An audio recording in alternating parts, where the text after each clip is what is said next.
Hello, my name is Carl Cook, and I'm here to walk you through the Fusion-Data installation process. And the first step is to open up your browser and go to the link that we sent you for the Fusion-Data zip file. Now, you want to save this to your hard disk, so depending on the browser, you select that option, and it will download typically to your downloads folder. And the next thing you want to do for sure is to right click properties, check unblock, check OK. Now we'll open up that zip file and we will shift select all the files in there and go to the C drive and create a folder. There's reasons for doing it on a C drive, and I'm going to call that Fusion Installer. You can call it anything you like, and then Control V to paste those files in there. The next thing to do is to start the Fusion installer, and we're going to move those things out of the way. And it's pretty simple. There's a status line you can keep your eye on, and there's a singular button called Install. Click it. Installing Intellect, installing 32-bit runtimes, because parts of Intellect and the Fusion system is 32-bit. So we will go ahead and install those.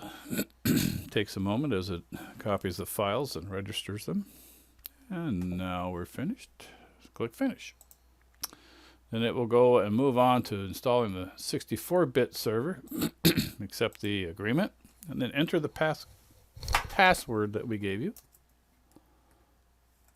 Make sure I got that right.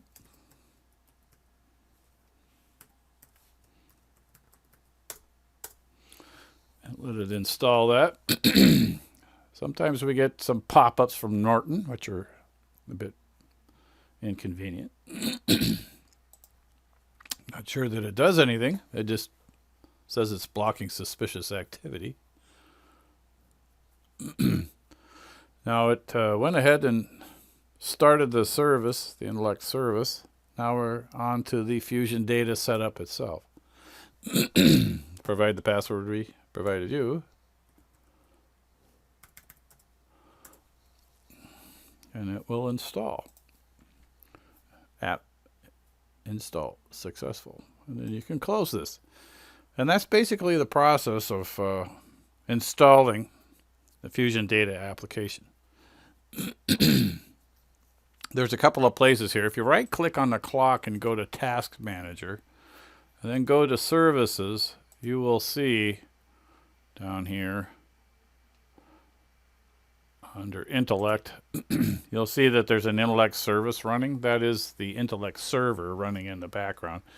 I show you this Task Manager aspect of it because there may be times where you want to stop this service, and you can just come in and right click and click stop if you like, or start or restart.